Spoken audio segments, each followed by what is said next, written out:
Hello kids! I am Teacher Janice Fabay. Ngayong araw magtatalakay tayo ng bagong aralin. Handa na ba kayo? Maaari niyo bang kunin ang inyong mga aklat at samahan niyo ako ngayon na sa araw na ito tatalakayin ko ang mga bahagi ng aklat. Bago tayo magsisimula, babasahin ko muna ang ating mga layunin. Sa pagtatapos ng aralin, mga mag-aaral ay inaasahang matukoy ang iba't ibang bahagi ng aklat, may papaliwanag ng simple ang gamit o kahalagahan ng bawat bahagi ng aklat, masasagutan ng tama ang mga tanong kaugnay sa bahagi ng aklat. Ano nga ba ang aklat? Ang aklat ay mahalagang bahagi ng pagkatuto ng bawat mag-aaral. Ito ay isang instrumentong ginagamit sa pag-aaral na naglalaman ng mga impormasyon o kaalaman na nakakatulong upang matutunan ng isang aralin o paksa. May 8 mga bahagi ang aklat. Una ay ang pabalat. Ang pabalat ang unang makikita sa isang aklat. Dito, makikita ang pamagat, pangalan ng may akda, at larawan na nagsasabi kung tungkol saan ang aklat. Tanong, kung hayop ang nasa pabalat, ano kaya ang paksa ng aklat? Tama! Malamang tungkol ito sa mga hayop. At ang pangalawang bahagi ng aklat ay ang talaan ng nilalaman. Ang talaan ng nilalaman ay listahan ng mga kabanata at pahina. Para itong mapa na nagtuturo kung saan makikita ang paksa. Tanong, kung gusto mo makita agad ang kabanata 3, saan ka titingin? Tama! Sa talaan ng nilalaman. At ang ikatlong bahagi ng aklat ay ang paunang salita. Sa paunang salita, ipinapaliwanag ng may akda kung bakit niya isinulat ang aklat at ano ang layunin nito. Para itong paanyaya bago magsimula ang pagbabasa. Tanong, bakit kaya mahalagang malaman ang layunin ng aklat bago basahin? Tama! Para alam natin kung ano ang natutunan natin. At ang ika-4 na bahagi ng aklat ay ang pahinang karapatang-ari. Sa pahinang ito, nakasulat ang petsa ng pagkakalathala at ang karapatang-ari ng may akda. Ito ang pumoprotekta laban sa pangungopya ng nilalaman. Tanong, ano ang mangyayari kung walang karapatang-ari ang aklat? Tama!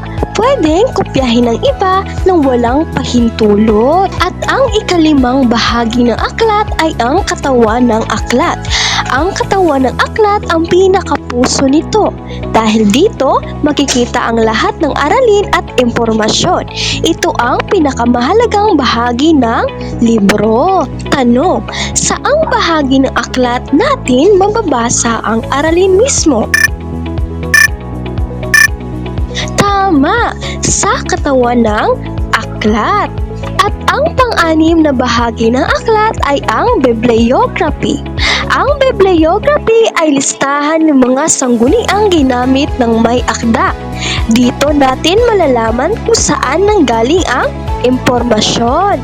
Tanong, bakit kailangang maglagay ng sangguniang ginamit ang may akda? Tama!